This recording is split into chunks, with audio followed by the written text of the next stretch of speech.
Piazze blindate e luoghi sensibili presidiati è quanto predisposto dal Comitato per l'Ordine e la Sicurezza convocato in prefettura in vista del corteo di sabato dei No Green Pass a Padova. I fatti accaduti nella capitale hanno necessariamente fatto alzare la guardia anche sulla manifestazione padovana. Ci aspettiamo un po' di gente, su questo non c'è ombra di dubbio.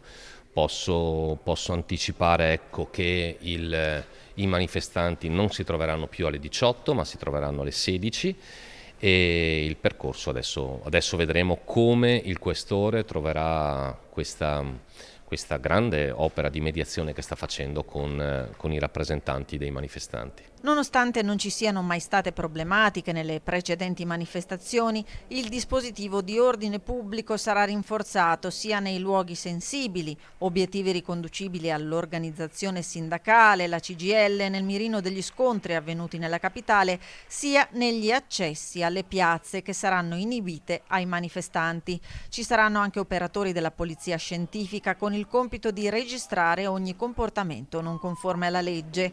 Il prefetto Raffaele Grassi ha sottolineato come ogni decisione debba essere ispirata ad equilibrio e buonsenso, anche nella scelta del percorso della manifestazione, che sarà frutto di un'articolata mediazione con i promotori dell'iniziativa.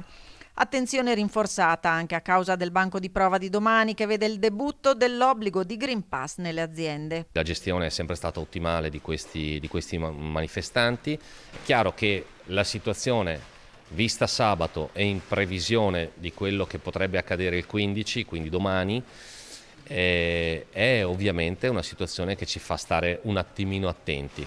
Devo dire che fino all'ultima volta i manifestanti si sono sempre comportati in base alle regole che sono state imposte e quindi questo ci fa stare abbastanza tranquilli. All'incontro in prefettura, oltre ai vertici delle forze dell'ordine e i rappresentanti delle categorie, ha partecipato anche il segretario provinciale della CGIL, Aldo Marturano, al quale il prefetto ha manifestato solidarietà per l'assalto di sabato a Roma.